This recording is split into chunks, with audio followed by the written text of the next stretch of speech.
நேர்மறை எண்ணங்கள், positive affirmation, manifestation அப்படின்னு நிறைய டெக்னிக்ஸை நம்ம கேள்விப்பட்டிருப்போம். நம்மள பலர் அதெல்லாம் ட்ரை பண்ணிகிட்டே இருப்போம். ஆனால் இதெல்லாம் நிஜமாகவே ஒர்க் ஆகுதா அப்படிங்கிற ஒரு சந்தேகம் சிலருக்கு இருக்கலாம். உங்களுக்கு ஒரு விஷயம் தெரியுமா? நம்ம எந்த ஒரு முயற்சி செஞ்சாலும் மேனிஃபெஸ்டேஷன், பாசிட்டிவ் அஃபர்மேஷன் இதெல்லாம் பண்ணும்போது அதோடைய மிகப்பெரிய எதிரி என்ன அப்படின்னா சந்தேகம். நீங்கள் உங்கள் வாழ்க்கையில் நீங்கள் அடைய வேண்டிய லட்சியத்தை எண்ணி செயல்படும் போது இருக்கவே கூடாத ஒரு விஷயம் சந்தேகம். எதை நம்ம முழு மனசோட அதீத நம்பிக்கையோடு அதையே நினச்சிட்ருக்கோமோ கண்டிப்பாக அது நமக்கு கிடைக்கும் அப்படிங்கிறது தான் ஈர்ப்பு விதி அப்படின்னு சொல்கிறாங்க. முதல்ல இதுக்கு நம்ம செய்ய வேண்டிய மிகப்பெரிய வேலை என்னென்னா, நமக்கே தெரியாமல் நம்ம சப்கான்ஷியஸ் மைண்டில் கூட சில நெகட்டிவ் தாட்ஸ் இருக்கலாம். அந்த தாட்ஸ் எல்லாம் முதல்ல எடுக்கணும். அது எடுக்கணும் அப்படின்னா அதுக்கு பதிலாக நீங்கள் ரீப்ளேஸ் பண்ண வேண்டியது பாசிட்டிவ் தாட்ஸை தான். ஒரு உதாரணத்துக்கு நீங்களே கொஞ்சம் யோசிச்சு பாருங்கள். நெகட்டிவாக திங்க் பண்ணுறதுனால உங்கள் வாழ்க்கையில் ஏதாவது மாற்றம் ஏற்படுதா? அப்படி ஏற்பட்டால் அது எந்த விதத்தில் இருக்கும்? இப்போ நீங்கள் அழுதுகிட்டே இருக்கீங்கன்னு வச்சுக்கோங்களேன். அப்போ நீங்கள் அழுகையை தானே ஏற்றுக்கிட்டு இருக்கீங்க. அதுக்கு பதிலாக சந்தோஷமாக சிரிச்சுக்கிட்டே இருங்களேன். எல்லாருக்கும் சந்தோஷமாக இருக்க தானே விருப்பம். அப்போது நீங்கள் உங்களை அறியாமலே சந்தோஷத்தை தானே இருப்பீங்க. இதுதான் ஈர்ப்பு விதி.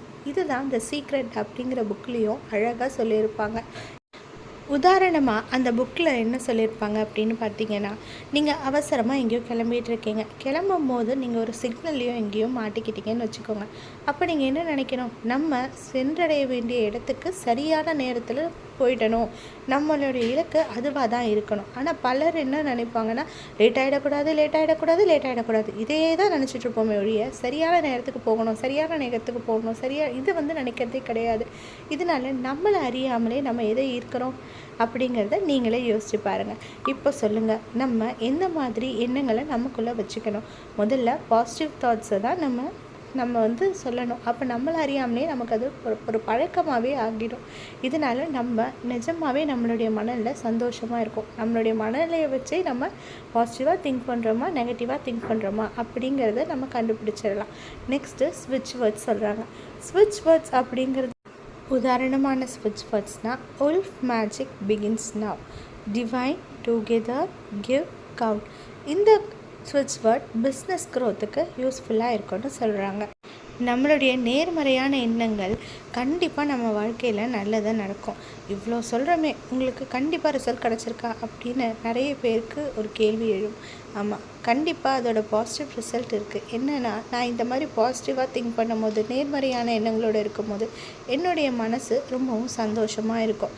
என்னால் தீவிரமாக என்னுடைய இலக்கை நோக்கி ஒரு பயணம் பண்ணுறோம் இல்லையா, அதுக்கான முயற்சியில் ஈடுபட முடியும்.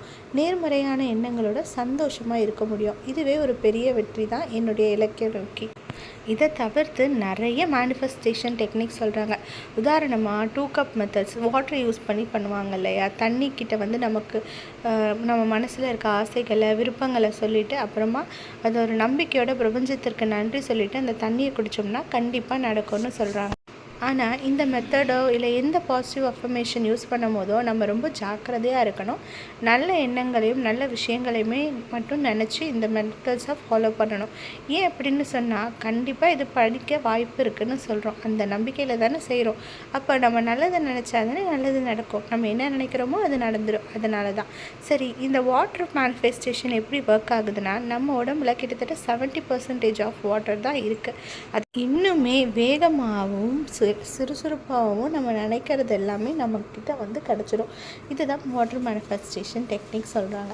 சரி நண்பர்களே, உங்களுடைய பாசிட்டிவ் அஃபர்மேஷனில் மேனிஃபெஸ்டேஷனால் நீங்கள் அடைஞ்ச வெற்றிக்கான வழிகளை பற்றி ஷேர் பண்ணுங்கள். இன்னும் சொல்லப்போனால், நம்ம பாசிட்டிவ் அஃபர்மேஷன் பண்ணும்போது நம்மளை அறியாமலே நமக்கான தீர்வுகள் நம்மக்கிட்ட கிடைக்கும். அதை நான் நிறைய இடத்துல பார்த்துருக்கேன். நன்றி.